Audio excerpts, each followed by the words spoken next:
People और आम का पेड़ व मधुमक्खियाँ। एक बहुत ही घना जंगल था। उस जंगल में एक आम और एक पीपल का भी पेड़ था।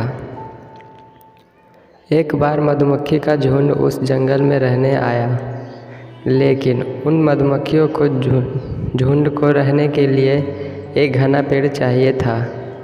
रानी मधुमक्खी की नज़र एक पीपल के पेड़ पर पड़ी, तो रानी मधुमक्खी ने पीपल के पेड़ से कहा, हे पीपल भाई, क्या मैं आपके इस घने पेड़ की एक डाली पे अपने परिवार का छत्ता लगाना चाहते हैं।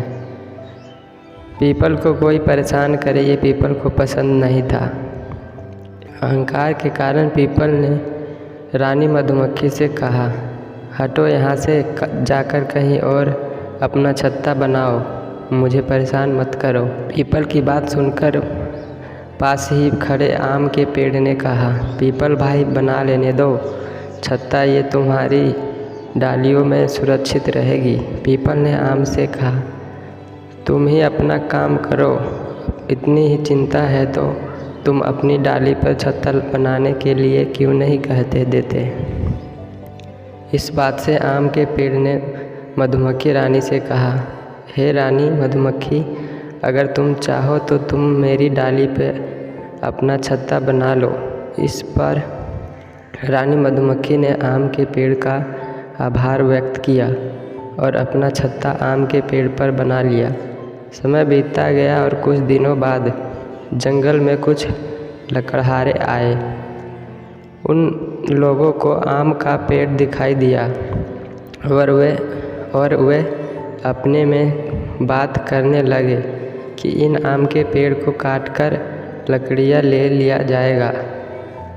वे लोग अपने औजार लेकर आम के पेड़ को काटने चले, तभी एक व्यक्ति ने ऊपर की ओर देखा तो उसने दूसरे से कहा, नहीं, इसे मत काटो, इस पेड़ पर तो मधुमक्खी का छत्ता है, कहीं ये उड़ गई तो हमारा बचना मुश्किल हो जाएगा।